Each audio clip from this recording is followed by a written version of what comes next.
Hello and welcome back to the Ain't Dead Yet podcast. Super stoked today. I got a hell of a guest.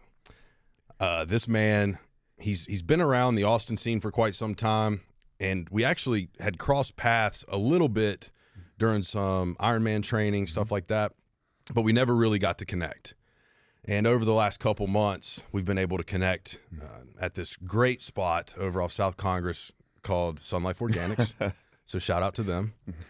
But today's guest is Mr. Brad Womack, and he's got a lot of titles, and people know him as a lot of different things, but to me, he's my friend, and he's in my circle. And outside of that, none of the other stuff really matters, right? That's what's beautiful to me about this. And so I'm glad you're here today, man. I'm excited for this conversation. Every time we talk, I don't want to walk away, and I'm excited to see how that transpires today. I really appreciate that, man. I feel the same. I think I told you. First of all, thank you for having me. Of course. It's truly an honor, man. I've anticipated this particular conversation for a while because of the same thing. I think I told you the same thing. Literally every time I walk away from you, I feel uplifted. And so, and I learned something every single conversation. So anyway, I appreciate you having me, man. I'm looking forward to this. Absolutely, man. And just to kind of like dive right in to get the audience, or before I do that, sure. I had a challenge from someone who's really important to me, challenged me this morning. Okay. And they said, I'm loving your podcast, I'm loving your guests, but Trip, why don't you do like a call to action? Yeah. And I said, okay, I can think about that. So I thought about it on my run, and I thought about, okay, Brad's coming today. What's clicking within me as far as a call to action goes? Okay. And it's this idea of service. You and I talk about it all the time. Yes, sir. So if you're listening and you're one of the regulars or you're new to the show, whatever it may be, I challenge you today to go find somebody who's maybe less fortunate, and that could be financially, mentally, emotionally, physically, any of those areas, and go invest in them. You don't have to give them $1 million. Give them your time. Mm-hmm. That's the call to action for the audience today. And when you do that, I want you to comment underneath this podcast that you've done it, because we need to create that type of culture, that type of environment. Those things should be celebrated, and that's how we make the world a better place. So that's my challenge for the day, and that's what came to mind when I knew you were coming. I was like, no, this is what we need to ask people to do. I love this. I'm actually going to take you up on that challenge. I'm dead serious today when I leave here. Yep. I give you my word, man. I'm going to find someone to serve. I have someone in mind that popped right into my mind as soon as you said that. I think this person is struggling a little bit, and so I give you my word, man. I'm going to man up or step up and fulfill that challenge. So thank you, man. Of See, course. there you go. Yeah. Already uplifted. Yeah. Podcast is over. Yeah. Thanks. Yeah, cut. I'm just kidding. No, 100%, man. But I think one of the things that I'm learning through my journey, Sure, is every opportunity I can give back, just constantly. we can all see that from you, and frankly, that's why I want to spend as much time as I can with you, man. You're a very selfless human being, and I'm not going to commandeer your podcast. Yeah, that's fine. But I'm really not. I just want to tell you, man, it's truly an honor to see somebody. I know your speaking engagements are going very well, and if you don't mind, I want to say something about you. Yeah, go ahead. Because you're too humble to say it. The fact that you're doing these engagements free of charge for those that can't afford it, and eventually you will, rightfully so, get paid. But to give back to your community, one of the most impoverished communities in the country, one, it lends to the authenticity, not that you needed that, but it's genuine, and it's just a hell of a gesture to truly give back to those in need. So I'm going to say it for you, man. Some of these things that you are doing, it's not grandstanding, it's not peacocking, it's from your heart. And you are changing lives without asking for a single thing in return. In fact, I don't even think you want to thank you. I know you get them all the time, but you do that. And buddy, to call you a friend is an honor. And so I wanted to, I've been waiting to shout you out only because I'm telling you, I know the humility you carry. I think people need to know what you're doing, and it's nothing short of remarkable, man. So, yeah, Man. I mean that. Yeah. No, So, I know you do. yeah. I know you And, wouldn't yeah. say it if you didn't. Well, yeah, And I deeply appreciate it. sure. I still struggle receiving compliments. Right? Sure, sure. And that's something else we can dig into in a little bit. But Please, yeah. man, like, I don't know what flipped, or if anything even flipped in my life. Yeah. I think I just had a moment where I realized that my life's purpose is so much bigger than me. When did you realize that? What took you? What got you there? You know what I mean? Yeah, I think there's been a couple instances that I can look back on that really created that scenario in my head. When I first moved back to Austin and gotten sober, I was walking one night down South Lamar, and I had my dog with me, and the sun was setting. And I hadn't smiled probably in 2-3 years. Jesus. Like actually without any type of chemical or person or crutch. But this smile came over me. And it was this moment with my dog. And I literally in that moment remember thinking, like, how can I give this to somebody else who needs it? That they don't need to wait 3 years. Yeah. How can I find a way to get them to create it for themselves? Because it means more. Right? When it's coming from within, it's a totally different type of feel. Damn right. And that was what started the kind of give back mindset. Yeah. And so that would transpire. Originally, the whole plan with ADY or Ain't Dead Yet, because I had no clue what to do with it. Sure. The whole plan was, I'm going to help people lose weight. Yeah. People that are struggling to lose weight, I know how to do that. I'm going to help them do that. And I took a lot of people on pro bono. Okay. You know, I was like, I just want to help these people out. Yeah. And that grew, but man, it was like, this isn't in the right vein. It's in the right body. Yeah. Right. But it's not in the right vein. Okay. And so I did that for a while. And then, man, when my dad died last September, it was another moment of, okay, if I let this story die with him, he can't be of service anymore. And what greater way to honor someone, in my mind, than to make their story of service? Of course. Yeah. And so it was hard, though, because I had some family that was kind of like, no, we need to keep this private. People don't need to hear about this. No kidding. Yeah, because of how he died. Yeah, sure. Because of the drug overdose. Sure. Yeah. And again, for me, I was like, that's not my vision. Yeah. Yeah. I don't carry shame around this. Sure. I'm his son. Yeah, man. I don't resent him for his choices or his decisions, because now I understand why. Yeah. I understand why he was doing those things. It's a much deeper rooted issue than any drug or any chemical or substance. Of course. That the depths of it is people struggle being with themselves. Absolutely, man. And so they use different things to cope with that. Right. Some of us lean towards drugs and alcohol. Some of us lean towards women. Some of us lean towards gambling. Some of us lean towards food. Some of us lean towards toxicity. I mean, it's endless, right? Sure. Material things, whatever it is. Of course. And so for me, it was like, okay, I'm going to go against the grain here and figure out something to do with that. I met Brett Ender less than a month after my dad died. Okay. Yeah. We're having a conversation around a fire. We're at this social event. Yeah. And you've known me long enough to know that's not really my cup of tea. You don't say. Yeah. But we're there. Yeah. And everyone's got their tripods out and they're, doing their thing, taking videos. Sure. And I remember being real uncomfortable. And I looked outside and there was a fire pit. And I was like, well, I'm going to go build a fire. I don't know why. I just like that feels more like me. Yeah. And I was like, maybe the people in here will be able to enjoy that later on. Okay. Right now, they're all inside gathering and talking and connecting and networking. But I'm going to go be of service. I'm going to go build this fire. Okay. So I go out there and I start basically rednecking together a fire. My man. They didn't have no wood. They didn't have no flame. I mean, nothing. So it's like, if you tell me you're chopping wood at a party, I might question your social skills, man. But I like it. I like it. And it wasn't even wood, man. It was 2x4s.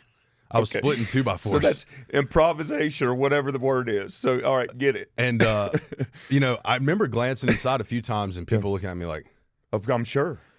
But then this guy comes outside. Yeah, man. And he says, hey, man, you're different. Yeah. And I want to know why. Yeah. And man, we talked for 3.5 hours. That's Brett for you, man. Over this fire. Yeah. And I tell him my story. Yeah. And he says, Trip, I'm feeling called to tell you, you have to start a podcast. No kidding. And I said, I don't know anything about that, man. Okay. I know nothing about that. And Brett goes, just show up. I'll handle the first one. You just show up. I'll interview you.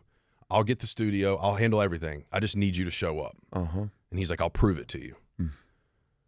And that was like the first or second time we'd ever even been in the same place that this man did that. Amazing. Yeah. And so I just showed up. Yeah.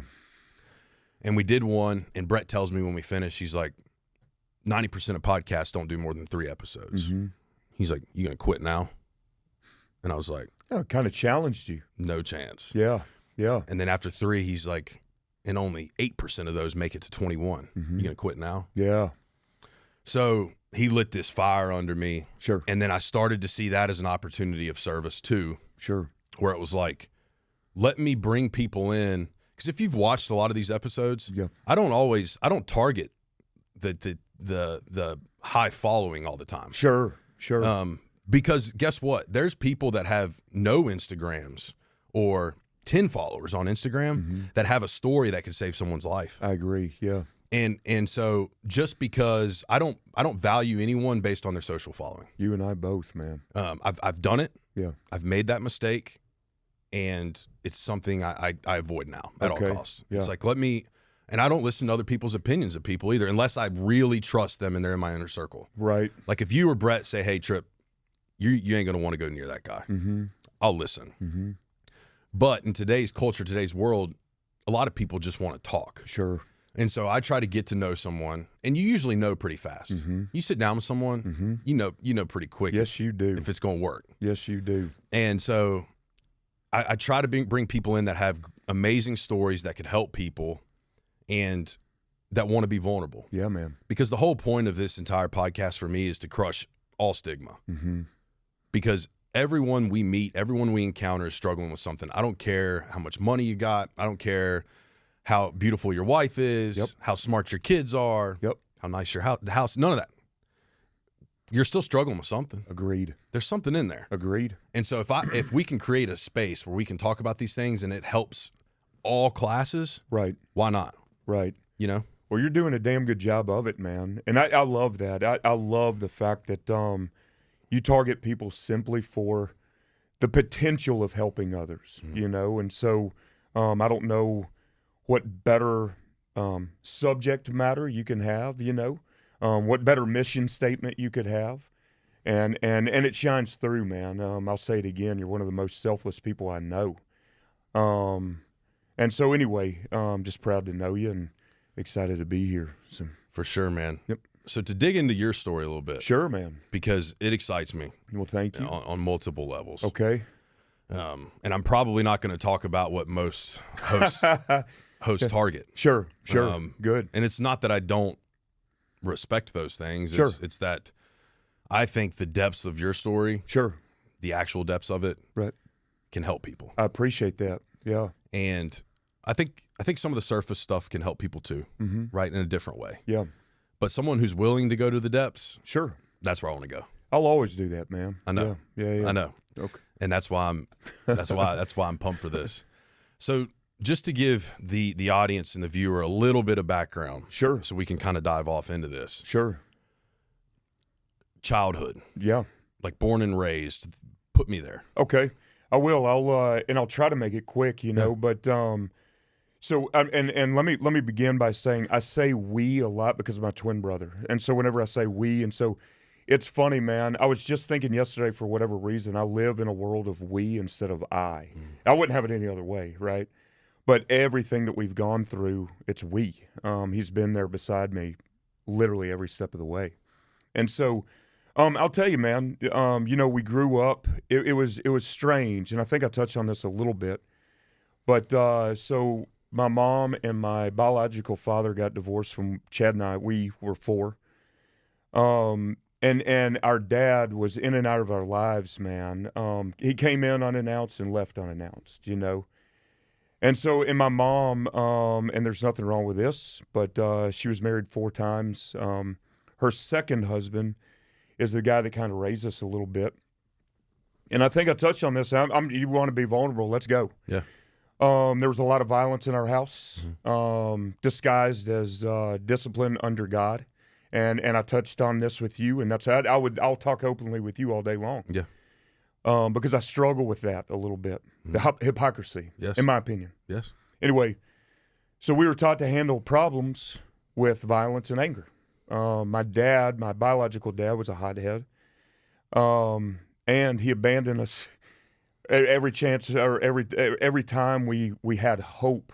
We were abandoned, and so that's a long-winded way of saying that we were taught deal with problems with anger, deal with problems with violence, and people are disposable or indispensable. You know, they came and went in our lives. You know. My mom's third husband, there was a little bit of violence there. And so, and look, man, I also want to say this isn't a sob story. Yeah. I mean, everyone has a story. You just said it, you know, and like you, I take this as a way to hopefully help people. But I'm not going to lie, man, we developed, my brother and I, some mental health issues that I struggle with. I tell you all the time, or I try to tell you all the time, you know. I think in my later years, maybe that's one of the reasons I started drinking heavy, all of that good stuff, you know. I always turned to fitness a little bit, but it wasn't until that I realized. So, and this is deep, and if I'm going too deep, tell me. Just tell me stop, please. Never. And this is something that I'm trying. This is why I jumped on social media. Frankly, is just like you. I want to be of service. I don't want to get anything from anybody. I don't want anything from anybody. That's a true statement, man. And frankly, that's a liberating feeling. Mm-hmm. I don't want a damn thing from anybody. Reason I jumped on social media is to hopefully spread this message. Like you said, we're all struggling, right? So I was clinically diagnosed with bipolar disorder about 20 years ago. Was put on medication for 2 to 3 years, and it made me feel like a zombie, man. I'm going somewhere with this, I promise. You're great. Okay, thank you. It made me feel like a zombie. And the one thing that I take immense pride in is I do wear my emotions on my sleeve. I do. I tell you, if I love you, I'm going to tell you. If I don't like you, I'm going to tell you. And I expect the same in return. But anyway, but through business, through relationships, personal, family, otherwise, I went with emotion. I followed my emotion, my heart. Got me in trouble a lot of times, but it served me well a lot of times. So anyway, I wanted that emotion back, so I stopped medication. And without fitness, without doing something really hard every single day, checking the boxes, so to speak, it'd be, you know, the manic highs, depressant lows were a whirlwind, man. And it caused volatility in everyday life. And so, long story short, as far as childhood, I think it kind of set the tone, man. I try to do things every day. I have boxes that I need to check every single day that mitigate those manic highs, depressant lows, right? Mm-hmm. So, but I also tell people like you do, share. Just share with me. If you're having a bad day, I promise if you check a box or two, and that might be talking to a friend that can relate, then it'll help you get through that day. For whatever reason, mine is doing something really, really hard at the beginning of every single day, whether it's training, running, whatever it is. I mean, really suffering.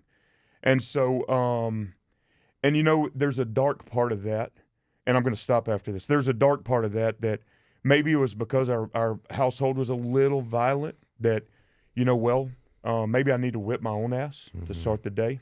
But it feels good these days to be able to control that. Right. So anyway, long story short, yeah, childhood was a little rough, but I wouldn't trade anything for anything. I wouldn't trade it for anything in this world, right? And so, and that's why I look to others, and again, that's why I gravitate towards you, because you're so selfless in help. And I would like to think I'm the same way, man. So my childhood, to answer your question, developed or molded me into this person that, God, man, I do see suffering in other people. I just want to help. I just want to help. Yeah. Yeah. That's beautiful. And I want to dive into multiple parts of that. Let's go. The first thing that sticks out to me. Yes, sir. And this isn't in chronological order of your story. Sure. This is just based on the thing that's like hitting me in the face. Sure. That I want to talk about. Sure. Is the suffering piece. Sure. And we've had this conversation.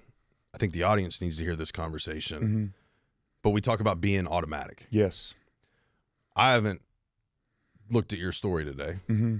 I'm willing to bet you worked out for 2 hours, 2 hours and 20 minutes, and you probably burned between 1,500 and 1,700 calories.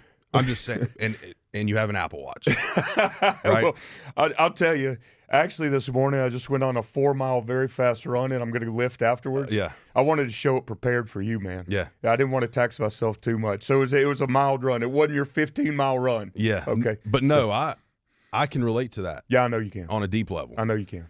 And honestly, yeah, I did it for myself for a long time. Sure. But that changed last April. Okay. A kid came up after I got done talking. He's like, yeah, I've been like watching your social media for a while. And he's like, every morning I get on there, you run 10 miles. Yeah. And he didn't realize what he did in that moment. Mm-hmm. But I walked away from that and I said, well, I'm not sure I can go a day without running 10 miles now. Yeah. Because what if that kid goes on my page that day and he's having a hard day and he just needs to know that somebody else out there is doing what they said they were going to do. Love this. And I didn't show up. Yeah. I'd be damned. Yeah. I'd be damned. I know that about you. And so that created a shift in my suffering where it was like, it's not just for you anymore, man. Yeah. That suffering can be of service. Mm-hmm. And in multiple ways, right? Mm-hmm. We talk about this this concept of taming the beast. Sure. There's a lot happening inside of most men. I can't speak for women. I'm not one. Sure. I'm not even going to pretend that I understand what's happening on that side. That makes two of us, man. That's a touchy subject. No, it is. And, and I'm fine over love here. Them. Love them. No kidding. Love them to death. Love women to death. Yeah. But I'm not fine going to try to here. understand them, buddy. Yeah. No.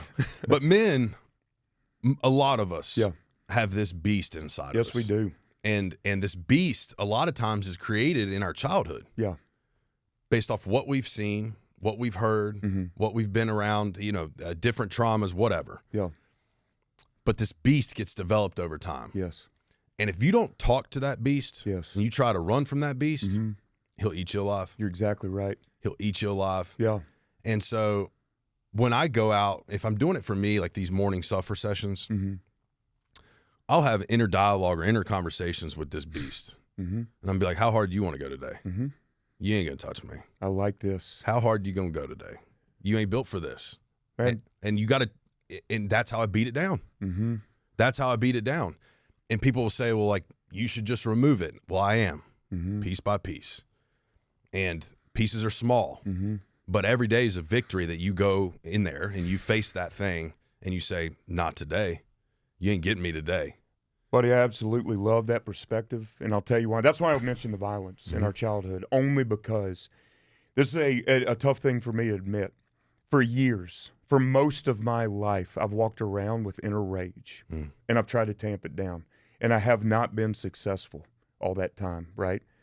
I don't know what's going on, but the past few years, I'm getting to the point that I'm tamping that down, and it feels amazing. But it starts with what you just said, doing something really, really hard, saying, I'm going to beat you today. You're not tougher than me, or, you're not stronger or whatever.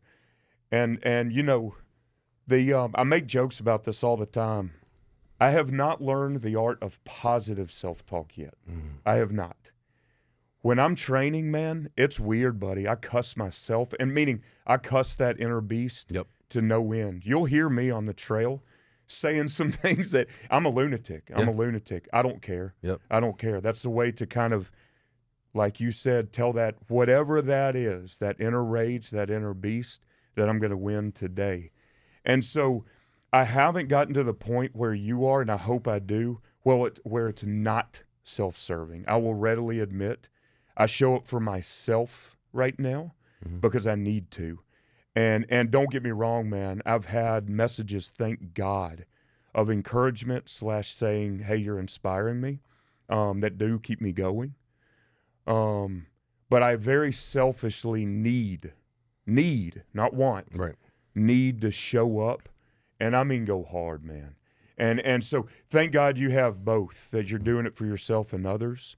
But more importantly, man, I'm trying to tamp down that. I don't want to be angry, man. Right. I don't. And I'm starting to feel light, and I love it. But anyway, it's daily work. Yeah. And I love your conversation around being on the trail and coming off as crazy. Right? Oh, I'm the same way. yeah, oh, I'm sure. I mean, I get into a place like, I mean, I wouldn't want to see me coming, Sure. you know, because I'm snarling, I'm spitting, you know, it's like, you want to go? Let me tell you something. If I was running towards you and didn't know you Yeah. on the trail and saw you coming at me, I'm going far right, buddy. I don't want, what is that, the game of chicken? I'm not playing that with you. I'm going far right. I don't want any part of it. And I say that in a complimentary way. No, I appreciate it. So yeah, man. But I used to shy away from that. Yeah. And now I lean into it. Yeah. Because there's been days prior to me being able to be authentic and free with it. Oh yeah. That I've seen someone else do it. Sure.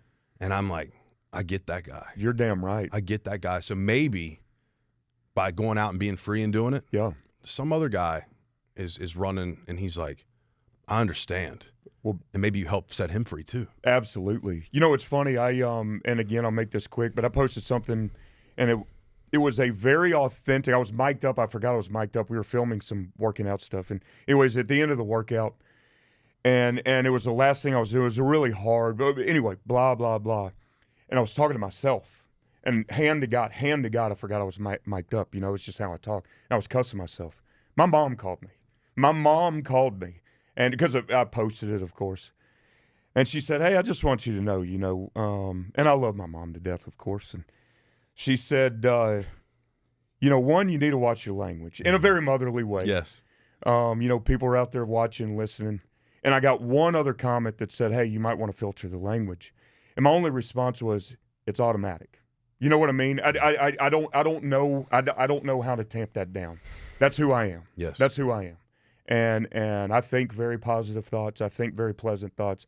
When I'm in the middle of something hard and I can tell that I'm fading a little bit, I'm not going to let that happen, But I'm not. I don't choose the nicest words to talk to myself.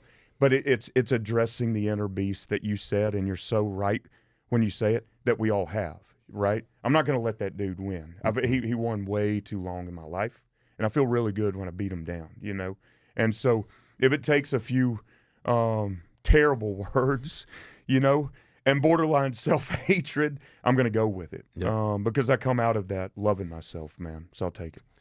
And I think that's important for the audience. If you're in a place where you're safe enough to have that dialogue. Yes, sir.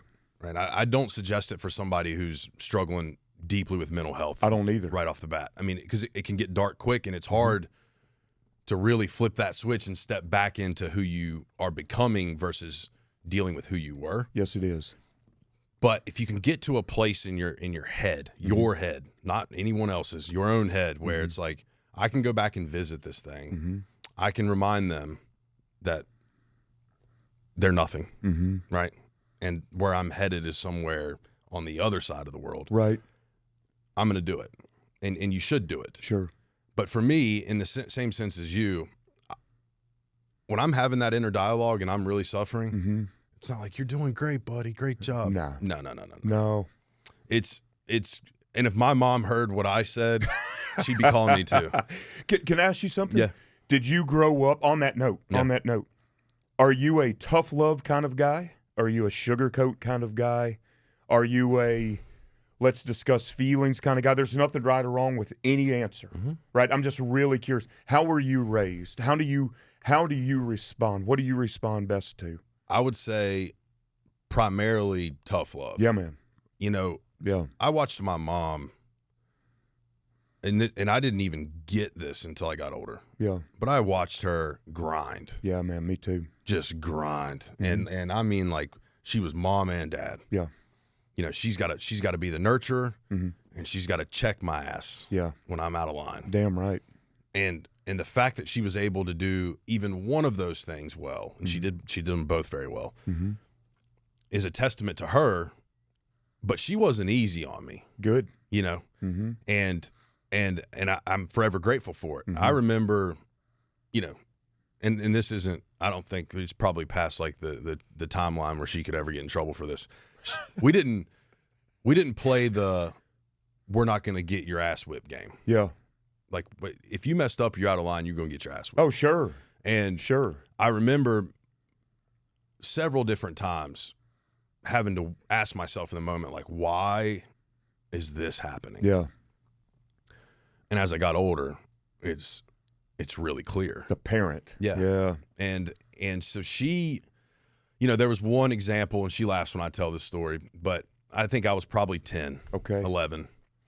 And one of my roles and responsibilities in the household was to cut the grass, weed eat, that kind of thing. Okay. Even at a young age. Yeah. I was capable. Yeah, of course. Yeah. And she was like, you're going to work. Yeah. And she's like, you're going to work around the house until you can get your worker's permit. Mm-hmm.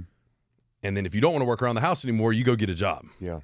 So I was like, all right. So I'd promised her one day. I said, she's like, I need the grass cut today before I get home. Uh-oh. Okay. I said, oh, you got it. Yeah. Yes, ma'am. Yeah. Well, I came home, put on Disney, something.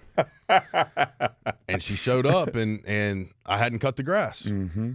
And I learned a lesson that day. I bet you did. Your word is your bond. Yeah, man. And if you tell your mother you're going to do something, sure, you better do it. Yeah. And I learned that lesson that day. Yeah. Let's just say the grass always looks nice, especially moving forward. Sure. But, I would say the tough love thing, and it applied well with me. I talk a lot about this too. My first form of therapy was athletics. Oh, yeah. Yeah. Because if the whistle blew, I wasn't worried about what was going on at home. Mm-hmm. I wasn't worried about, where my dad was at, if he was going to show up. I didn't have time for it if the whistle blew. Yeah. I had time to dominate. Mm-hmm. That's it. And so my first form of therapy was that. But coaches will tell you too, if you pat me on the ass and you're like, wonderful job, great job, mm-hmm. I'm going to go soft on the next yeah. play. Yeah. I need you to come jump in my shit. Me too, man. And if you get into it, you know what you're going to get. Yeah. I'll go down fighting. I mean, and it's not pretty. Yeah. Like, I have no problem going off the nasty deep end still to this day. I believe that. But it's because of my childhood and how those things were ingrained. And my mom's solution to everything was work harder. Yeah. It was never, and God bless her, she didn't know, we didn't know, nobody knew. It was never like, hey, let's sit down and talk about these feelings. Yeah. Yeah. And it was like, well, it don't matter what you feel right now. Yep. Yard needs to be cut. Yeah. Homework needs to be done. Yep. Dishes, whatever the thing was. Right. And then at 13, when I got my worker's permit, I couldn't wait to stop working for my mom. I would work anywhere. I had all kinds of jobs in high school. At 13? 13. Wow. First job was at Goodwill, and my mom did that on purpose because Goodwill works with special needs. Yeah. And they work with people that are on probation or parole. Okay. In their actual, stores. Sure, sure. And my mom's like, you're going to learn to work with all different people. And if you can learn to work with these people, you'll never have an issue in life working with anyone. I like your mom, man.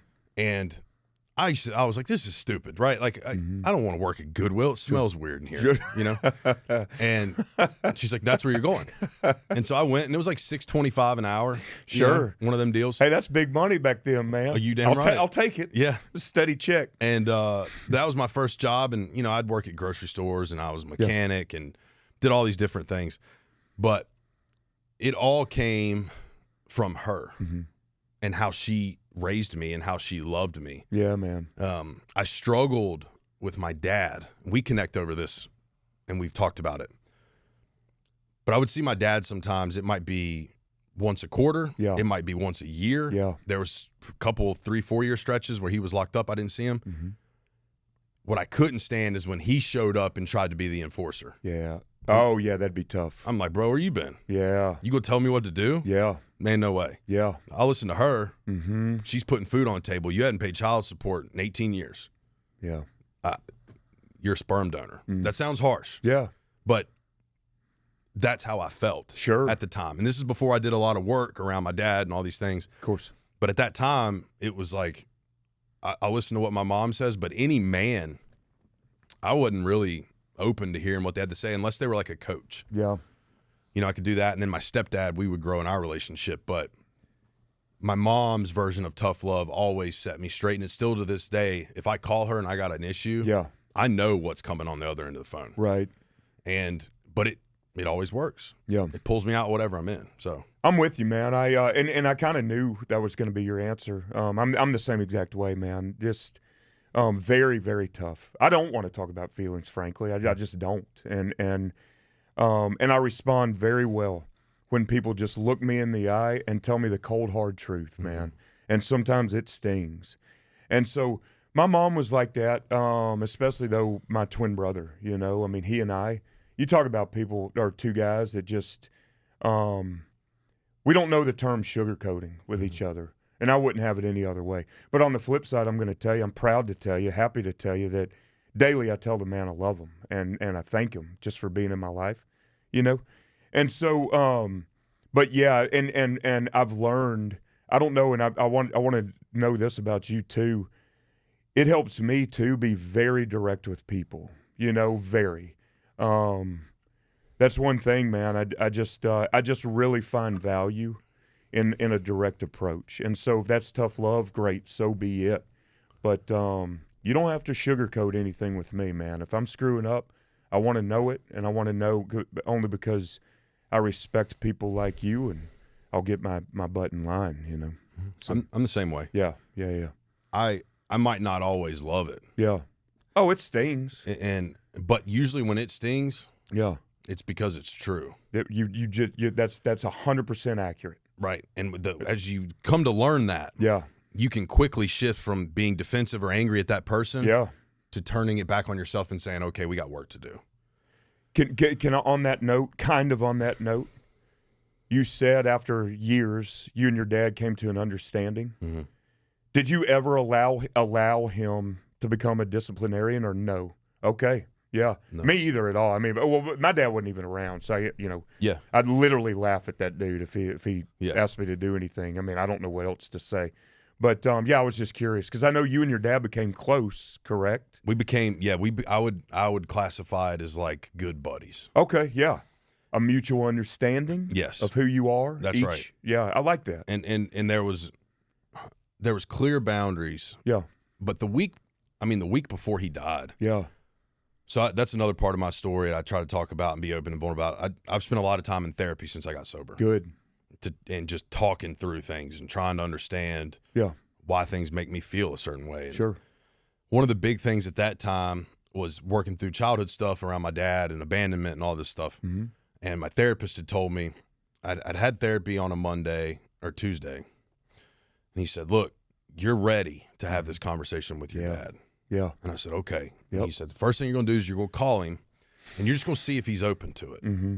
Don't dump it all on him. Mm-hmm. Just see if he's open to it. If he says yes, we'll crystallize a plan. Okay. And then you can go address this and you can put this to bed. Mm-hmm. So I said, okay. I got out of there. I called him. This was a Tuesday. I'm like, hey, man, I've been working through some of this childhood stuff in therapy. Okay. We're in a good place right now. Yep. I'd really, if you're open to it, I'd love to be able to talk through some of these things. Mm-hmm. That way there is no more resentment. Mm-hmm. None of that exists in Mm-hmm. between us. And he's like, I'm open to it. Okay. And so at that point, I'm like, I'm excited. Yeah. Well, 2 days later, he passed away. You told me that, man. I'm so sorry for that, man. It turned into a great gift, though. Yeah. And what I mean by that, people would say, like, a death is... Oh, man, you own your experience, right. man. For me, it was a gift because I get to make his life mean something now. Yeah. And the minute he died, probably the first 30 seconds I was angry. My mom is the one who broke the news to me. I was sitting in my living room. It's like 9 o'clock at night. And that beast came out. Sure. And it was a lot of F-bombs. Sure. With my mom on the phone. Sure. She knew. Yeah. She didn't say nothing. Yeah. She just let me do what I needed to do. And then probably after like 30 seconds to a minute, I wasn't angry anymore. Mm-hmm. And I was like, what do I do now? Mm-hmm. I'm supposed to be angry. Mm-hmm. I know anger. Yeah. I can live in that. Sure. We can play games there. All too familiar. Yeah. But it went away. Yeah. And I was like, oh, something's happening here. I don't know.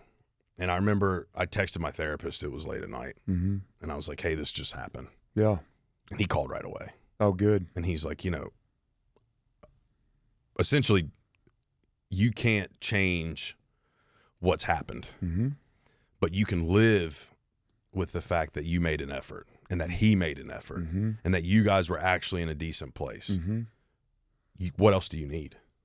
And I said, I don't need a damn thing else. I love that. And so it stripped all this hatred and anger, and it was just gone. Yeah, good. But it took me getting sober and me being in therapy for probably 2 years to even get to a place where I wanted to really talk to him. Yeah. You know, and we never got into much depth. We talked about sobriety and recovery and all that, but we talked a lot about football. Okay. We talked a lot about, you know, he'd met this woman, and God love her, man. I mean, she salt of the earth woman. Yeah. And she's still in contact with me today. Good. She'll reach out and just say, hey, think about you. I love you. Yeah. I like that. But he met this woman. We'd talk about that. And, Yeah. and he'd ask me questions, you know, about, you know, I'm struggling with this or struggling with that. Would he? Yeah. Okay. Yeah, he'd lean into that. I like that. But me too. And that was part of the reason I struggled so much with why he couldn't open up about the drugs. Sure.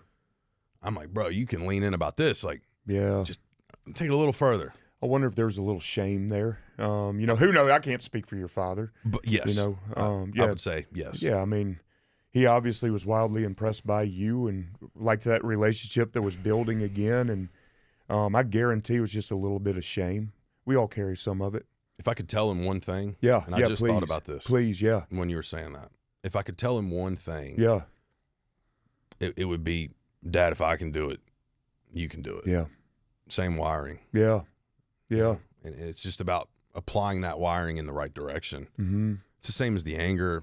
That stuff, it doesn't go, like, there's this misconception, I think, Yeah. that people think if you have anxiety, it just goes away one day and you never deal with it again. Or if you have anger issues, it just goes away one day. And Sure. it's not my experience. Yeah, me either, buddy. My experience is it's going to be there tomorrow when I get up. Sure. I need to learn, and I need to coach myself and teach myself and surround myself with people that are going to help me deal with that and then use it. Don't run from your flaw. Right. It's your gift too. If you can streamline it, Right. you wouldn't be as fit as you are if you didn't have that anger issue. Not a chance. No chance. Not a chance, man. You probably wouldn't be as successful as you've been in business without that. Not a chance. And so these things that we judge people for Sure. and create stigmas around, Yeah. they're actually gifts. Man, you know, it's funny. And without getting too deep, there's someone in my life that recently came into my life and is afflicted as well. That's what I call it. I know that's a negative term, but it's a term. It fits, right? Right. And the way I explain it to her, I think it's a beautiful thing, man. I think it's a beautiful thing because one, like you said at the very beginning of this podcast, we all suffer, right? But two, it humanizes all of us. It just does, man. And frankly, to be perfectly honest, I don't want perfection, man. I want real. I want authentic. And I want genuine. Yep. You know? And you know something? When I'm talking to her or anybody else, my twin brother, anybody else that I know has an affliction, quote unquote, I feel more understood. I feel more seen. And I feel like I can return those gifts. I understand that person. I see that person. I hear that person. You know, and again, that's why I'm so open, man, about the bipolar, about the mental health, about the anger. And I'm going to keep repeating what you said about we all struggle because there's no truer statement, you know, that. And so, and all it takes is somebody with a mutual understanding. So yeah, bottom line is, I think any affliction is a gift, right?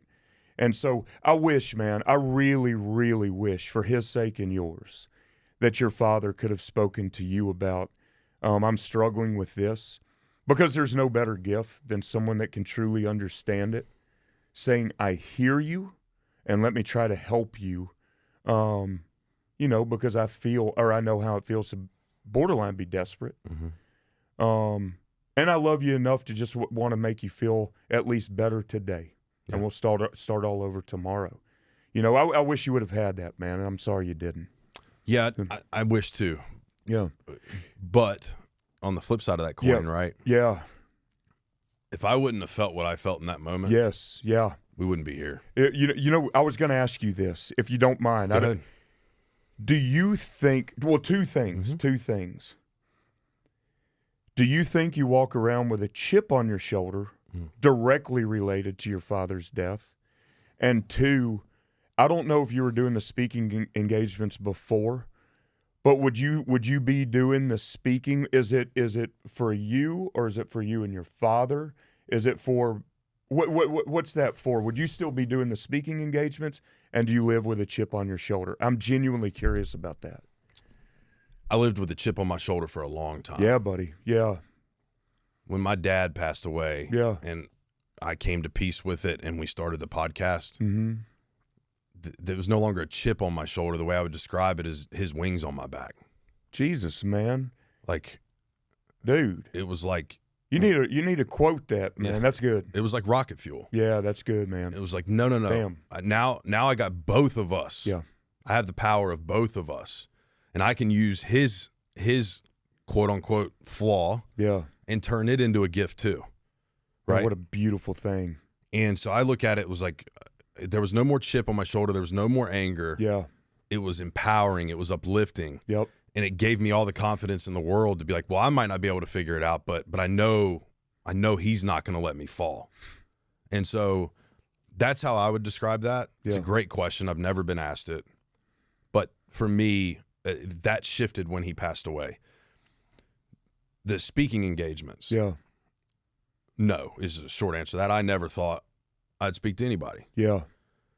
And this goes back to, if you're living right or you're trying to live right, Yes. these things will happen. Yeah. And the biggest thing when you're in this groove is just say yes. Just say yes.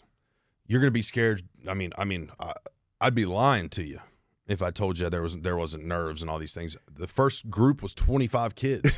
How'd it go? The first one, did it go well?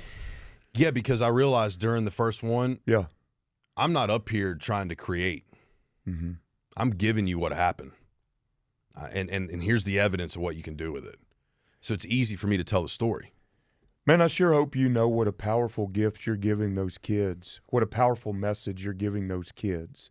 You know, I don't want to derail this thing, but I'll tell you this, as a 14 to 18-year-old, very impressionable kid, from my very personal experience, I'll tell you, if a dude like you was up there on stage and I'm looking at you and hearing your message, it would change the trajectory of my life.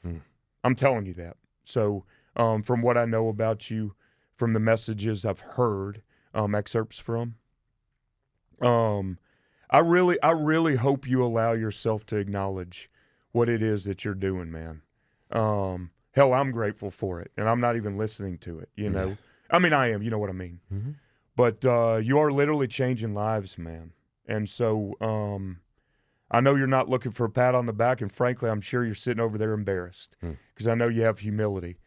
But job very well done, buddy. Please keep doing it. We need you. Yeah, I won't stop. I know you won't.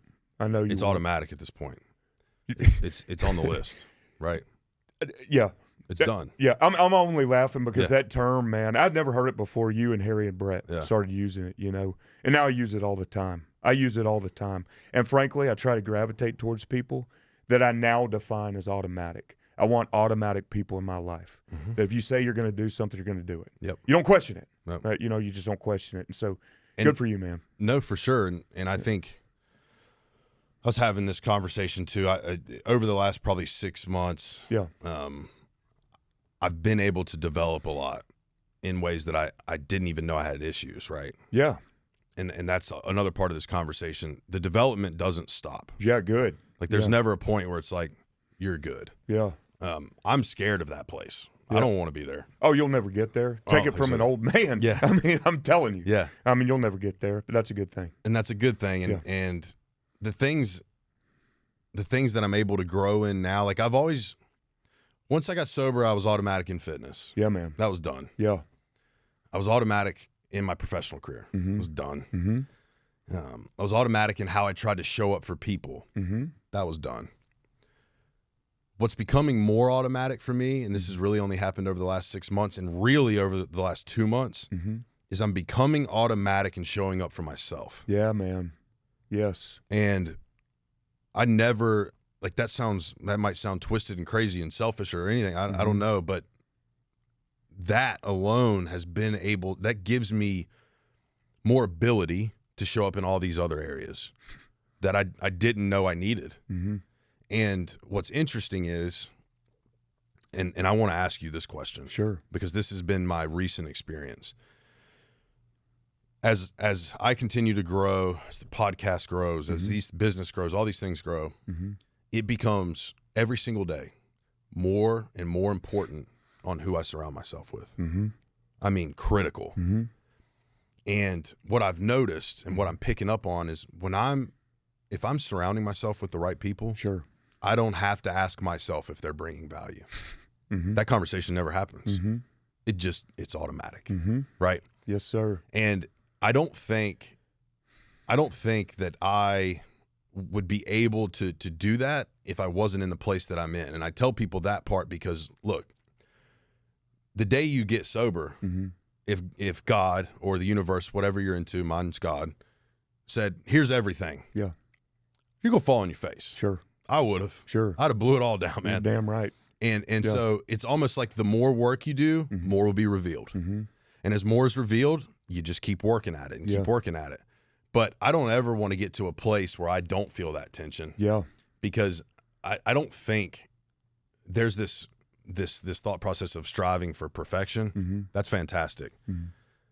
I strive for struggle some days. Yeah, man. It's like, let me find that, because I'm going to learn way more there than I'm going to learn if you give me a nice seat and air conditioning, some nice lights, and a good producer out there. Like, I mean, God bless him. He's great. But I get to do this. Yes, sir. Right? I want to go suffer. And so I say all that, though, to wrap it all up into, like, for you, for people that don't know, you've had a pretty insane trajectory. I appreciate that. And I don't ever want to overshare anyone's business or whatever, so I don't ever go there. I let them share what they want. Sure. But I've heard the stories. Yeah. And whether it was through you or through other podcasts. Yes, sir. You know, of you and your brother, where y'all were at. Yes, sir. And where you are at. Sure. And my question around that is, how important has it been to be open to adjusting your circle that whole process? Man, that is that's a profoundly good question. It's funny because, man, I'm trying to answer this the correct way. You know, when Chad and I were coming up and we were working, you kind of have blinders on and you don't realize sometimes what's going on around you. And I say that as almost a character flaw, you know. So I got caught up. I was running with some different people. But let me tell you, man, when I say we were focused, I was never distracted enough to let too much outside influence affect me, okay? It was my brother and I, our one other business partner, our little brother, and that was it, man. That was it. But you have to understand, I'm saying this for a reason. We didn't know anything other than working, okay? So, and thank God, man. And I want to say this as humbly, thank God it paid off. I'll leave it at that. And in ways that I never imagined. But I'm going to tell you, man, it was only about 1 year ago, 1 year ago, when I made a hard decision, made a concerted effort to serve myself, to surround myself with people. Like I said at the beginning of this thing, I don't want anything from anybody. I want deep connections, okay? I want to surround myself with people that I want to emulate some, if not all, of their characteristics on a daily basis. I don't give a damn what people have or what they don't have. I want a good human being that makes me want to perform better, okay? But that didn't come until about 1 year ago. And so, and I hope I'm answering your question. I am unapologetic in my approach to daily life these days. When I learned the art and took on the liberty of saying no to things and no to people, I felt more alive than I ever have. I felt more grounded than I ever have. When I stopped searching for validation in relationships or acceptance in relationships, I could breathe. You know, I was more true to myself. So that's a long-winded way of saying, you were saying you're recently developing, I'm paraphrasing, but closing in your circle of friends, right? I'm going to tell you, throughout the past year, I've literally written letters to certain friends and said, I love you, but I'm just on a different path right now. Mm-hmm. I have to serve myself, okay? True friends receive that in the best way possible. And I love you, I'm here for you, I'm proud of you. The guys or women that were never friends before either don't reply or reply in a way you would expect. What'd I lose? I didn't lose anything. And so anyway, yeah, through all of that coming up, I was so lucky to have the three people I just named in our team, because it, thank God, I guess the product of that was success on a level I never imagined, and because we came from literally nothing, buddy. And so, and let me make this clear. When I say success, let me make this very clear. I'm not talking about my bank account. I don't care about that. I don't care about that. What I do care about is looking in a room at the three people and saying, man, we accomplished our goal. You know, we created some businesses. They all did well. They thrived, and things are good. We can eat. Mm-hmm. We can eat. Anyway, so I'm kind of getting off track, and I hope, but after I realized that I needed to serve myself to make myself feel better and feel grounded, that I stopped chasing certain things. I'm going to be honest. I'm going to call myself out. I did start chasing some material stuff a little bit, and I'm so ashamed of that. That's over. I don't care.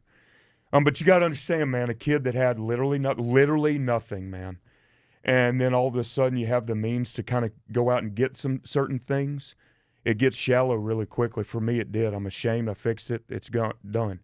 But long story short, now it took me till I was 50 years old, man, to realize what's important, and that's people that I want to emulate. Mm-hmm. I want to surround myself with automatic people, mm-hmm. Because it helps me get better. And I hope I answered your question there. No, you nailed it spot on. Well, thank you. And the reason I asked that question, yes, sir. When I was running this morning, I was listening to an Andy Frisella podcast. Sure. And he was doing a Q&A segment. Okay. And actually, it's the first time I've ever listened to his podcast. Yeah. And he has like 800 episodes. Yeah. Never listened to it once. Yeah. But this person that's been in my life the last 6 months and really has developed even more so over the last couple months. Mm-hmm.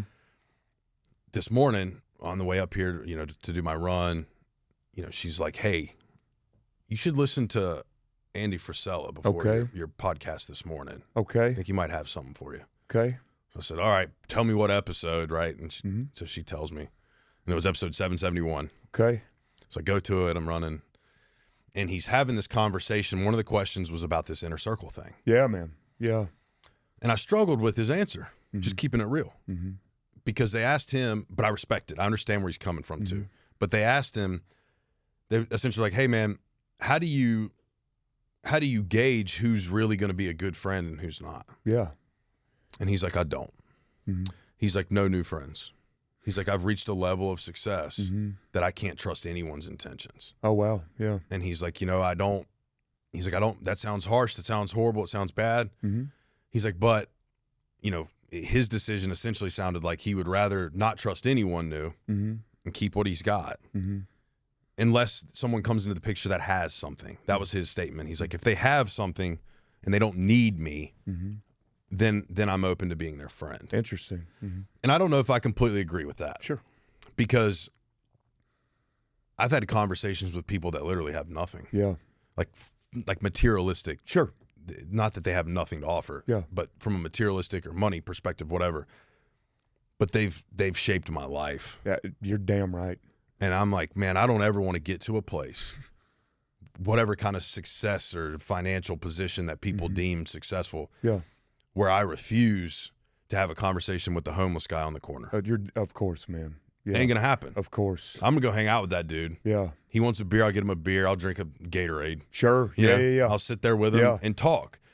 Because what people fail, I think, to realize is wisdom is gained through experience. Yes, it is. And if you're only taking wisdom from people with the same experiences that you have, you're cutting yourself short. You can learn from the homeless guy on the corner. Especially if he's willing to share with you because you're willing to walk up and have a conversation. Yeah. He's going to give you some insight on some things you might want to listen to. Yeah. So I don't ever want to get into a place where I'm like, no new friends. Yeah, man. I want to get to a place where it's like only the right friends. That's you hit the nail on the head, man. And I'll let you finish. No, I you're just good. No. You hit the nail on the head. And again, I just want to surround myself with people, I'll say it a million times, that I want to emulate their characteristics to make me a better person, And so I'm unapologetic in my approach to that. I just am. And I'm self-admitted. Admittedly, I'm a homebody. I don't need to go out much. I need friends that understand that. I'm not going to go out and have a beer with you. I don't. That doesn't serve me well. You want to go and have a cup of coffee and discuss something going on that is authentic in your life? I'm there, man. I'm there all day. I'll try to help and I'll try to listen. But again, I'm just very unapologetic. So it's not a no new friends approach. It's just, I need positivity, man. I need people that understand me, and I want to try to understand other people. And what I'm searching for these days is just to be better, And so anyway, but you couldn't be more correct when you say, when you surround yourself with people from the same walk of life and same experiences, you're not going to grow. You're not going to evolve.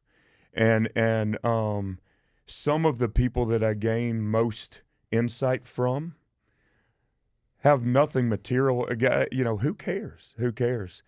They're some of the richest human beings I know. Right.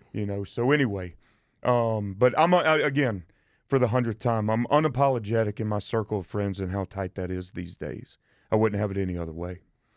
Yeah, and to your point, after he said that, I said, okay, Trip, like, what's your barometer for letting someone in? Yes, sir. Like yours, it sounds like it's if they are in some level of like growth. Right? Absolutely. That's a prerequisite for Brad's circle. Sure. But I was thinking about that question myself, and I was like, well, Trip, what's your parameters around this? And it sounds crazy probably to a lot of people, but I take it back to fitness. Yeah. It's easy for someone to say that they're all in, they're automatic, they're going to show up for you, they're going to be your friend, they're rock solid. The quickest way to figure that out is to just go look at their work. Oh, yeah. That's it. Yeah. You can go on someone's page. If they're working and it's every day and it's something, okay, you got a ticket to the show, right? And that sounds cocky, but I mean, like, it is what it is. Yeah. Because there's a lot of talking. And Austin's a big city. What percentage of people are actually breaking it off every day? I agree. Not many. Man, not many. And I love being a part of that crowd. Yeah. I'll never change that. That's my family. I know that. And I don't even have to ever meet him. There's a guy who works out here, man. Yeah. He's an absolute savage. Yeah. And I'll say his name just because it'll drive him nuts. And he's another one. He's humble as pie. Yeah. But his name's Jacob Donahue. Okay. He's training for the 2026 CrossFit Games. Let's go, man. Yeah. And we don't ever chit chat. Yeah. It ain't like that. Yeah. If I come in and he's in there working, I won't even like address him. Yeah. I'll just go over to him and like hit him on the shoe and go run. Yeah, man. And those are my people. Yeah. Because I know in order to show up like that, there's something deep in you. Yes. And those are the people I want to be around, because with that depth comes the flip side of that depth is this beauty that can only exist if the depth is there. And so for me, I try to surround myself with people that have the depth. Yes. Right. And they don't even have to be on the beauty side yet. Yeah. Just give me the depth. I'll ride with you. Man, you know, you and I are so much alike, and in the discipline respect. So it doesn't necessarily have to be fitness. Right. You know, it can be the guy and woman, man or woman, that's punching the time clock 6 days a week, and God help them if they can have Sunday off, right? But they do that every day, automatic. And yes, you could say, well, they have to get paid. Man, I'm talking 15, 20 years in an auto plant. You know, you do that without complaining. Oil fields, I bring that up all the time. I worked in them for 10 years. You show up. That's automatic. That's discipline. And what you had just said, you're right. The community that actually has that kind of discipline is minute. I mean, it just is. What I can't stand, and I will say this, is the talk, what you mentioned. I can't stand that. So it's this Jacob guy, and I'm going to say his name. I don't even know. Now he's going to go crazy on me. Yeah. But job well done, man, because guys and girls, women like that are people I want to emulate. Right. You know, it's just where you don't even need motivation. It's just discipline. It removes internal banter at the kitchen table with your morning coffee. You're not trying to force yourself or motivate yourself to do it. You're going to do it. And it's that type of person that I admire to no end. And again, it's not fitness. It's you could do it in everything. It's just show up. And so once again, man, that's I'm very grateful to be a small part of that community. I don't give myself credit for anything, man. But you'd be hard pressed to find someone more disciplined. I mean, as disciplined, sure. But I live my life regimented, man, and I love it, and I love seeing other people do it, you know, and so it's automatic. And frankly, that's why I gravitate towards you guys. Well, that was part of what saved my life. Yeah, man, me too. And so that's another reason I don't ever, people ask me all the time, like, are you ever going to loosen up? Yeah. The answer is no. Yeah. And I don't mean that in like I don't want to grow. I mean that in like, this helps me grow. Yeah. There's certain things that I know are going to happen every single day, non-negotiables. Yeah. I'm going to put my running shoes on. Sure. Can't tell you how far I'm going to go. Yeah. But the shoes are going on. Sure. And that act alone is humbling. Yeah, of course. It's the same as like, you know, there are days where you don't want to go to the gym. Of course. But you do it anyway. Of course. Because you know. Yeah. It's part of your system, but that system gives you the outcome. Running, lifting weights, working on business, all these things are closely tied to life. There's a lot of things in life that don't feel good in the moment that are going to feel real good later. You're exactly right. That delayed gratification is something we struggle with in society today. Sure. We want it all right now. It don't work that way. No, it doesn't. And fitness is a great reminder of that for me. You know, I've been running now for a little over 4 years. And still, like, I'm still slow, right? I'm going to be slow. Yeah, look at you, though, man. I hear you. But you're a monster. You're fast for your size, buddy. I mean, give yourself some credit. I hear you. Okay, yeah. I hear you. I'm just saying, like, based on speed, okay, that ain't my game. Sure. But I've learned, and I learned this early on in my running journey, that this is going to take a lot of time. Yeah. And I need to stop thinking about a year from now, 2 years from now, for 3 years. It doesn't matter. Just run in those shoes until you need a new pair and buy them. That's how it works. And so that's what I've been doing. Yeah. But this morning, and I was having a conversation with this person, and I'm excited to connect off of here about what we're talking about. Yeah, me too, actually. I see the smile. Yeah. Yeah, it's pure. But it was this conversation of like, hey, how was the run today? Yeah. And I was like, you know, I ran in the nines, and my heart rate was 150, and like low nines. Yeah. And she's like, are you surprised? And I was like, a little bit. Yeah. She's like, I'm not. Yeah. You know? Yeah. But it took 4 years. Yeah. Just to run in the nines, right? There's people that never run, and they can step out in 6 months. They can run in the sevens at 150. Yeah. And that's good for them. Yeah, sure. But people, we got to learn. It's not about other people's trajectory. It has nothing to do with that. Right. You got to stay your path. Yes, you do. Because if I would have, that first mile I ever ran was 16 minutes and 37 seconds. Okay. The day after I got sober. Yeah.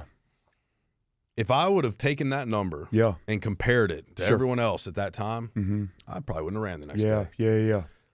I didn't do that. I just said, okay, here's our baseline. Yeah. How do we get better? Right. And I think that so much of life, that's applicable in so much of life. Of course. You can't play this game, especially in comparison on social media. Mm-hmm. It's something I tell all the kids I talk to. Mm-hmm. I tell them straight up, I'm like, who in here's got Instagram, Facebook, whatever? All the hands go up. Of course. And I'm like, all right, I'm going to give you some hard news today. 95% of that's fake. Yeah. It ain't real. Yeah, man. And they're looking at me like, well, and I'm like, look, people put their highlights on there. Of course, man. They get a new car, that goes on there. Sure. They get engaged, that goes on there. Mm-hmm. They don't post their screaming match with their new fiance over who's going to take the dog out to take a crap in the middle of the night. It's well said. Right? Yeah. That's avoided. That's not shared. Yeah. The problem I see, or the challenge I see, is people will compare their low moments to these people's Instagram posts. Absolutely, man. And it just beats them down. Yeah. It just beats them down.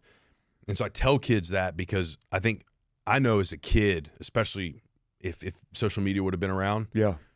I would have gotten caught up in that a little bit. Of course. And I'd have been like, man, so-and-so's parents, like, they bought him like 3 new baseball bats. Yeah, man. He's got new cleats. And, Sure. He's able to get the new game system, whatever. Mm-hmm. And then you start to turn that into like, well, why am I not enough for those things? Man. Right? Yeah. And so I try to tell kids that because I'm like, look, stop. Just it don't matter. Yeah. If you're checking your followers, your likes, are people going to like this or that? You're not being authentic. You're exactly right. And so I try to tell kids that, but I think it's also grown-ups need to hear that. Yes, they do. Like, bro, no one cares at the end of the day, as far as being impactful in life. I don't believe this. And maybe you feel differently and you could tell me. Yeah, please. But I believe at the end of all of this, there's some sort of pearly gate situation that goes down. I hope you're right. I hope I'm right too. Yeah. I have faith that I am. Okay. Yeah. So, but when I get up there, there isn't a single piece of me that thinks God's going to look at me and be like, you didn't get enough followers on Instagram. No kidding, right? Whatever you want to believe. No kidding. That conversation ain't happening. You're exactly right. And so, but I have to remind myself of that too. Yeah. Right? When you're growing a business, Of course. a lot of times now, like your social following is an indicator of success. Of course. Yeah. And I struggled with that early on. Yeah. I can't get followed. Yeah. This person I'm telling you about told me, you're thinking on the outcome side. Follow your purpose. That'll take care of itself. Well, the speaking last time I was home, over those 2 weeks, picked up like 600 followers. Look at you, man. Look at you. But look at what it took. Yeah. It took surrounding myself with somebody and people that gave me good advice. Yeah. And basically said, let go of that. Stay in your purpose. Man, first of all, let me tell you, I need to meet this woman. Yeah. I'm going to meet this woman because she sounds like a gem. And I don't know the status. I don't know anything. You deserve to have that person in your life in whatever capacity she is, okay? Right. So I'm happy for you. I want to touch on something, if you don't mind. Yeah. And it touches on the social media, and it touches on the lacing up your shoes every single day. It touches on the fact that you're just going to run without time or anything. If I can give, and listen, man, this is easier said than done. But the best thing that ever happened to me, and it was about a year ago whenever I made this concerted effort to close in my circle and all of that, and like make a concerted effort to do what serves me. I'm not going to try to sound philosophical. If you can callous your mind to the point that you're doing something just to do it, not for the outcome, not for the likes, not for affirmation, not for a 9-minute mile, not for anything else, just to do it, you will find that your life gets so much lighter. And I thank God every day for a very calloused mind. Trip, whenever I post something, I'm so new to this, I'm not looking at likes. I like them. I might get 1, I might get 500. I don't care. I post it because I like it.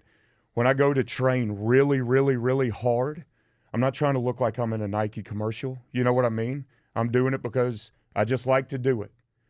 When I ask a girl out, sure, there's fear of rejection, But if she says no, okay, then I'm just not that type of guy. I'm not her type of guy. You know what I mean? Yeah. So bottom line is what I'm saying. It's the most beautiful thing, liberating and freeing thing to just do something because you like to do that thing, you know? And so be on social media to let people know who you are, you know? Not an act, not a facade, and that's you.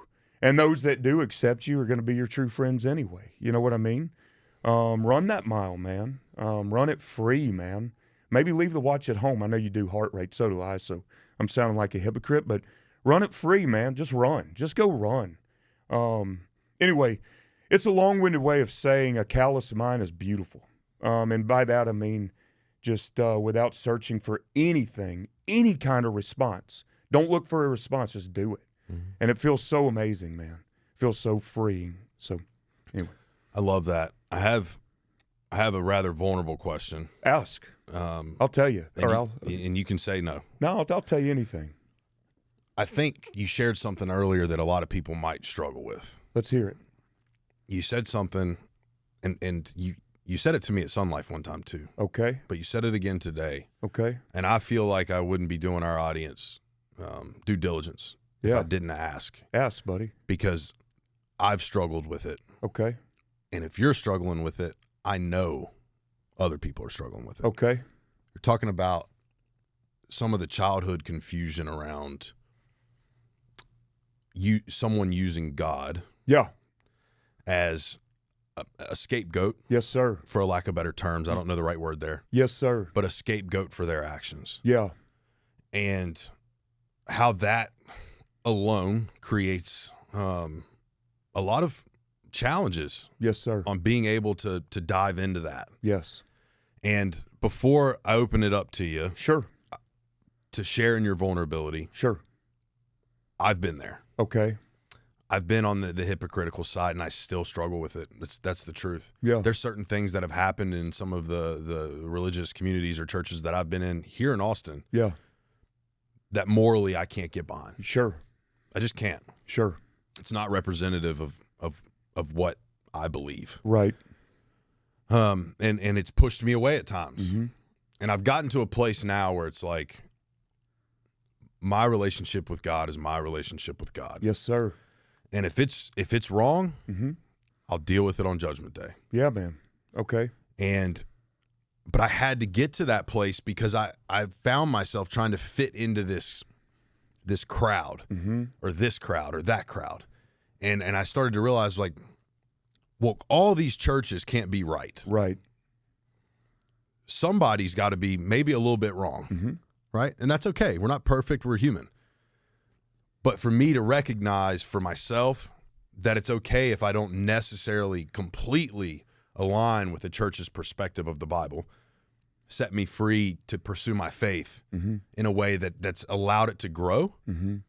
But I've been there. Okay. And so I can connect with you. And I was curious, are you open to opening up a little bit about what that process looks like for you or where you're at or how it feels? I'd love to. And in fact, I welcome that question. And I'll tell you why. You know, I have certain friends in my life, you, Brett, Harry, Natasha, mm-hmm. That are very openly religious and also without being overbearing are willing to share your perception of whatever religion is in that relationship with God, right?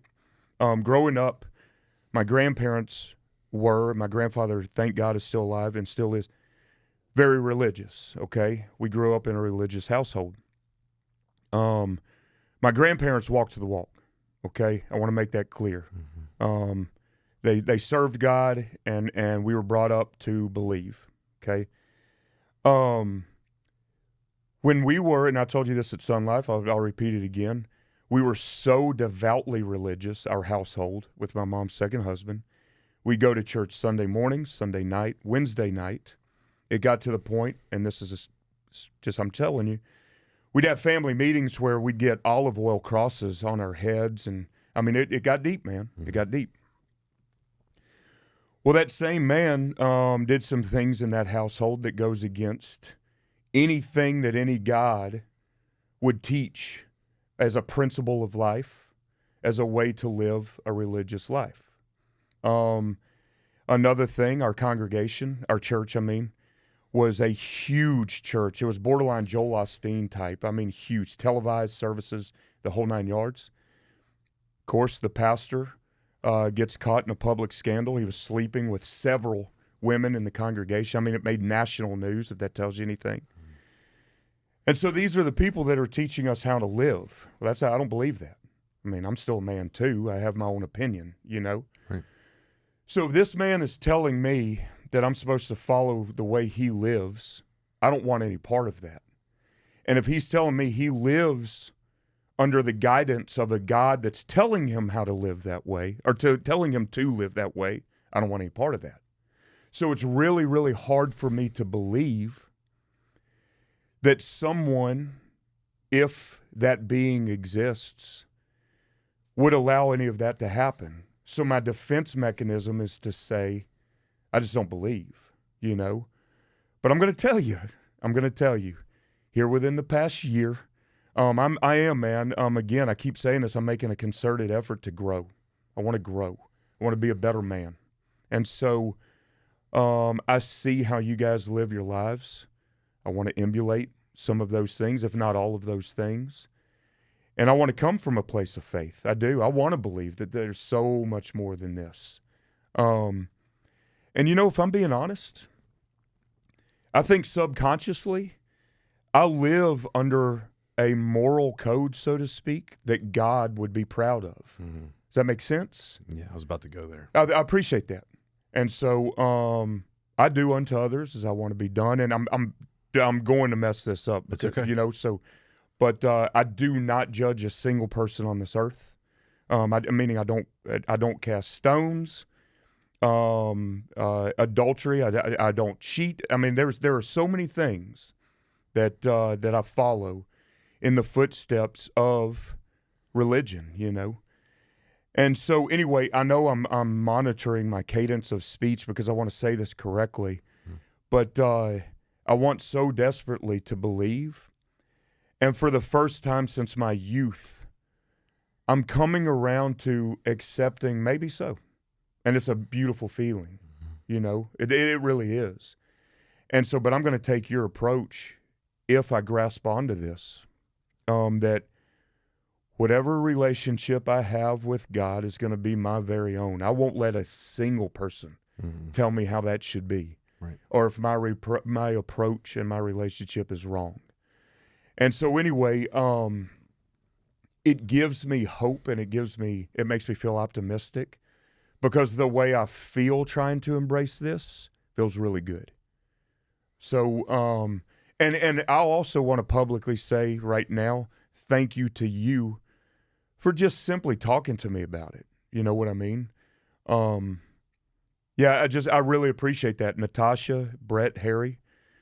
Certain people, thank you for talking to me about that. It means a lot. And so, and I'm embracing it. I'm listening. Yeah. I appreciate you answering that the way yes, you sir. did. And yes, truthfully. Sir. Yes, sir. It was real. I think you brought up the moral compass for yourself. And, yes, sir. And how you sit there. And what comes up to my mind when I think of you is morally, I look up to you. Thank you, man. I look up to you. Thank you. I admire you. You're someone I want to emulate. Thank you. Your moral code. Thank you. And how you operate and how you communicate. We were at Sun Life, and I'm not gonna toot his horn too hard because he'll get embarrassed. But there was people walking in and out the whole time, and every person, I swear it was like every single person that went in and out of that place. Hey Brad, how you doing? Hey Brad, how you doing? And he's giving it back, and I'm like, okay, I see who he is. Thank you, man. I see who he is. Yeah. I don't need to see anymore. Right. Yeah. That's representative of who you are. I appreciate that. And that's representative of what you just said. You don't judge a soul. Mm-hmm. You're going to say hello to everybody. You're going to tell them, hey, how you doing? It was genuine. It wasn't like, hey, it was like, how are you? How you been? And so morally, I look up to you. And that's why, as a brother. Yes, sir. If you said, Trip, I can't get there on the faith thing, my love for you would not adjust a degree. I believe that. It would literally just be like, man, I respect you and your moral code. I'll let you have that decision. I appreciate that. Right. Because, man, if faith would have been forced on me, Mm-hmm. I can tell you I wouldn't be here. Mm-hmm. I wouldn't. Because I wasn't down for it no more. I wasn't down for someone to tell me how to believe and who to believe and what to believe. Did you not grow up in a religious household? So I did. Okay. But here was the difference. Yeah. So I grew up split home, right? Uh-huh. My mom always tried to keep me in church. Yeah. Because she's like, well, a man needs to be in church. Sure. So we'd go every Sunday and Wednesday nights. Mm-hmm. My dad's side of the family has always been big in church. Mm-hmm. As far as the adults go, though, Mm-hmm. my aunt and my uncle are salt of the earth. My aunt's passed away now, but my uncle's still here, and they were both salt of the earth. Like, I believe true believers. Yes, sir. Like, you talked about your grandparents. Yes, Well, sir. that's how I looked at them. Mm-hmm. My grandparents on that side, Mm-hmm. wasn't representative of what I was trying to follow, right? Right. Kind of like you were saying. Right. But my aunt and my uncle, Mm-hmm. I can get behind that Okay. example. So that was kind of push-pull for me. Right there was like a little bit of like, okay, this is good. And then there was also like, well, is it really that good? Mm-hmm. Right. What saved my life, though, was my stepdad is a man of faith. Okay. Deep. I mean, maybe the deepest faith I've ever been around. Okay. And how he treats people. And his moral code is another one of those that I'm like, I don't question anything that man does. Mm-hmm. If he does it, I don't even need to know why. I know that he's doing it for the best possible reasons. Okay. Whatever it is. I mean, and so it's been like that since I was little, but he would always tell me, he never forced faith on me. Yeah. This man of immaculate faith Yeah. never forced it on me. Mm-hmm. If I went to him with something or a challenge, he'd say, no problem, let's just pray about it. Mm-hmm. That's how he approached it with me. Okay. The night I got sober, I had nowhere to turn. The only thing that popped in my head was like, damn, just pray about it. That came from him. He Man. planted that seed. And so That's powerful, man. Yeah. Yeah. But if it had been forced on me, Mm-hmm. it would have taken me a lot longer to get there Mm-hmm. because that is my wiring. Right? You try to force me to do anything. Yeah. It ain't about it. But what I will say to you is this, and this is also coming as your brother. Yes, sir. Whatever you decide, Yeah. I support. I appreciate it. I'm behind you. Mm-hmm. But I pray that maybe one day you're opening to getting to know the God that I know. Yeah, man. Yeah. Because morally, I got to a place where I was doing these right things. I was a good man. Yeah. And I think that the God that I know and the one that I have a relationship with, that's what he's looking at. Yeah. He's looking at a man's moral code. Yeah, man. Can't speak for women, not going to do it. Right. But I think God's looking at men like, okay, he's looking at a man saying, that's a good man because the way he shows up for his family and his friends, Sure. the way he shows up for his community, Sure. his acts of service, his vulnerability, like all these things, I think God, that's what he values. Mm-hmm. That's my belief. I also think he values men who stand against wrong. Mm-hmm. And there's a lot of times, and maybe some religious folks might not like this comment, like deeply religious, but there's a lot of things that happen inside of those walls, of those establishments, that's morally deeply wrong. I'm not afraid to be the one, and I never will be. I'll call it out. That makes a lot of people uncomfortable. I do not care because, again, my relationship with my God, when I get to those pearly gates, he's going to say, I'm going to say, hey, God, I'm sorry. I shouldn't have raised all that commotion. I don't think my God's going to punish me for that. I think he's going to say, no, that's why you were there. I like that. I really like that. Yeah. And I mean, I love how you explained that. And I'm telling you, I mean, I'm not afraid to admit it. I'm more open now than ever because of that. But it's going to be that relationship because any God that exists, in my opinion, right? Mm-hmm. Any God that exists will see the true human being that you are. Right. And only he or she can know that, right? I mean, but the true human being you are, with all of our flaws, with all of our mistakes, without casting judgment, without all of that, right? Mm-hmm. And so And that the realness of what you just said, if I could ever be laying in bed at night praying and know that if and when I get to the pearly gates, I've done some things, man, I might be headed south. I'm kidding. I'm kidding, man. I'm very confident in the fact that that I'm heading north. But anyway, that if and when I get there, I'll have that same exact conversation. Like, it was a bumpy road, but you're a good dude. Come on in, and that's the approach I want to take. But I'm telling you, man, when I see you guys thrive in your lives, and I mean being good human beings, I could care less about anything else. It makes me, it pulls me in, and frankly, we all know it, man. We could all use a moral compass, and in my opinion, we could. And so, or something to follow, an example to follow. And so, yeah, man, and I appreciate your approach. I'll tell you this, I'll say it openly. I'd love one day to accept, embrace, and come to you and give you a hug and tell you thank you, tell you I'm joining you. I mean that, I have no pride in saying otherwise. And so we'll see, we'll see. But I'm diligently and actively trying to embrace. Yeah. That's growth. Yeah, I appreciate that. That's growth. Yeah.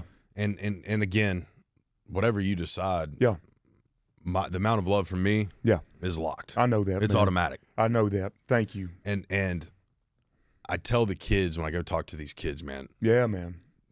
The same thing, because that's what I needed to hear. Mm-hmm. If I go up there and I start thumping the Bible and I say, you have to, I don't do that. Mm-hmm. I tell my story, and I'm like, look, for me, God saved me. Mm. That's what happened in that mirror that night. Yeah. For me. Yeah. But not everyone's story is the same. Right. And whatever your story is, I love you for it, and I respect it. Mm-hmm. Because I think part of what, and this is regardless of what religion people choose or whatever path they go down. The quickest way, I think, to push people away from something you believe in is to cast them out and tell them that they're wrong for what they already believe. Agreed. The quickest way to get them to be open-minded to maybe that's something they'd be interested in and let them come to it on their own is to just be a good person. It's simple. I don't need to beat you over the head with the Bible. I just need to be a good man. Again, very, very, very wise words, because I'll tell you, in my experience, some of the most judgmental people are the hard Bible thumpers that, and these are some people I know, that frankly, their moral compass is a little skewed. And I'm wondering, and again, I said it earlier, I never pat myself on the back, man, but I'm confident I'm a good man. And so I'm very confident in that. I have flaws, but I know who I am. And it's a real hard thing to sit and take being called less than or worse than, simply because I'm not holding a Bible in my hand and knowing who this person is. And so, and it's my experience, they're the loudest in the room. You are few and far between, my friend. Meaning, and I would say that in the most complimentary way. Natasha, Brett, Harry, few and far between. From my experience, the loudest in the room is by far the most vocal about religion and the one that casts people like me out automatically. Just for simply not carrying a Bible. And I can't buy into that. So anyway, I appreciate your approach. I appreciate your delivery. And I'm telling you, man, I'm wanting to embrace it. Yeah, we'll see, right? We'll see. And really, that's more will be revealed. Oh, sure, of course. Right, and that was what I was talking about earlier. That's life. Yeah. More will be revealed. Yeah. And when I spent a lot of time in the rooms when I got sober. Yeah. And AA, you mean? Yeah. Yeah. And I tell people this all the time, man. Yep. Nobody that I really knew really believed in the God that I believed in. Yeah. They just accepted they weren't God. right? To me, that's part of like step one, like outside of the program, step one in life. Yeah. Is it's putting your ego down. Of course. And because there's people that got 40 years sober, brother, that they worship a doorknob. I'm not kidding. Like their higher power is a doorknob. So for them, that works. Yeah. And it's just because they've set their ego down. Yeah. Right? Yeah. There's people that think God's a woman, that Lady Universe is a thing, whatever. Yeah. And again, I don't judge any of it. Sure. Because how the hell do I know I'm right? Yeah, man. What gives me the audacity to be like, I'm perfect in this thought process? Yes, sir. My thoughts are skewed. Yeah. My faith is strong. Yeah. And it's mine though. And that's what I tell people, have yours. Whatever that is. Yeah. You just have yours. And that's good enough for me. You know what I mean? We're a better society as a whole if we're not walking around like we control the whole world. Right? Yeah. So you're spot on. That's why I'm laughing. I'm laughing at the gravity of that statement, the accuracy of that statement. That's why I'm laughing. But spot on. Yeah. No, I appreciate you sharing that, brother. Sure. We're getting tight on time. Okay. And so, yeah. But this is again one of those, I hate to cut it. I could go all day. I hear you, man. It's all good. I'll tell you this, man. And I'll make it quick. I was anticipating coming here because I learned so much from you, and like I've said a million times in this 2-hour podcast, I want to emulate so many of your qualities. After talking to you, it's compounded exponentially. And so to have me on, I'm truly honored, man. More importantly, I'm truly honored to call you a friend. And so thank you for that, man. Thank you. I mean that. 100%, man. Yeah, man. It's been one of the greatest blessings to me. Oh, well, likewise. In many ways. Thank you, man. It's rare, I believe, to come across people that you can actually connect with. Doesn't happen. It's that pursuit is full of letdowns. For me, that's been my story. Me too. It's like, dang, I was really hoping. But I remember the first DM I sent you, or one of the first ones, it was like, and it's funny because we're actually on the podcast now, but I was like, hey man, I see you making your rounds on the podcast scene. Sure. That doesn't interest me. Yeah. I want to be in your circle. Yeah. And you responded back to that and you were like, I'm in. Yeah. That's it. Yeah. It was like, I'm in. Yeah, Let's do it. What we got to do. Right. And I'm like, okay, this is my guy. I like it, man. Right. These are my people. Yes, sir. And I think that the more willing you are to be authentic and real with not just what you're seeking, but what you want in life, instead of beating around the bush, to your point, just this is what I'm looking for. Yes. You might not get a yes every time. Sure. But the no comes a lot quicker so you can move on. Yeah. And I think a lot of times in life we spend this massive investment of time of trying to prove worthiness or behave a certain way or fit in, and that's not us. And then so even if you do get it, you're not going to maintain it. Right? And so I thank you for that, and I thank you for just literally reading my DM that day and giving me a chance to be in your circle. It means the absolute world to me. Can I reply to that? Yeah. Do I have time to reply to that? I'll make it quick. Yeah. I'll tell you why I replied that way so quickly.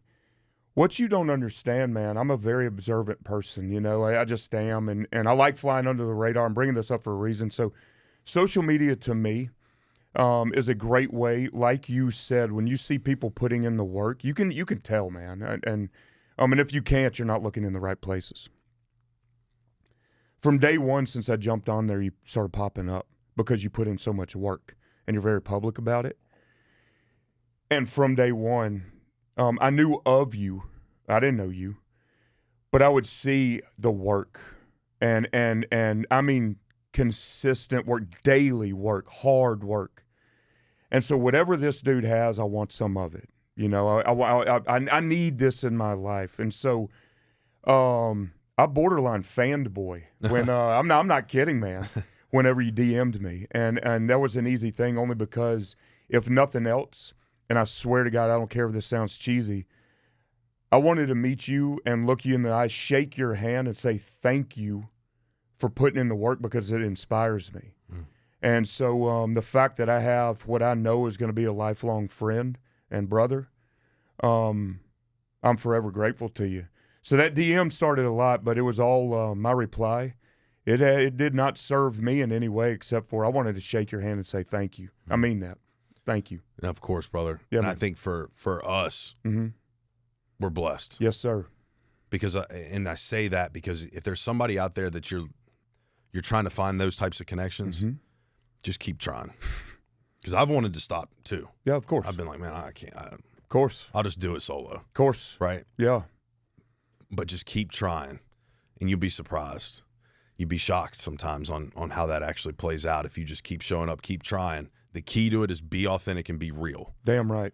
And if that person doesn't fit you, to what you said earlier, even if it's a romantic relationship or a friendship, that's a good thing that you know. You're exactly right. That's a blessing. Yep. Now you can move in a different direction. That man, Right. just don't let your ego get involved, man. Yep. I mean, it makes life a lot easier. It does. Yeah. It does.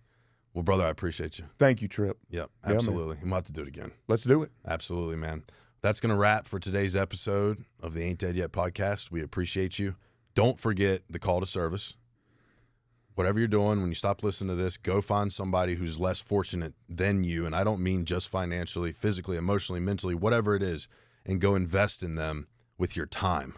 Go give them your time. And that'll make the world a little bit better today. That's the call to service, and I appreciate everyone. We'll see you on the next episode. Thank you. Yep.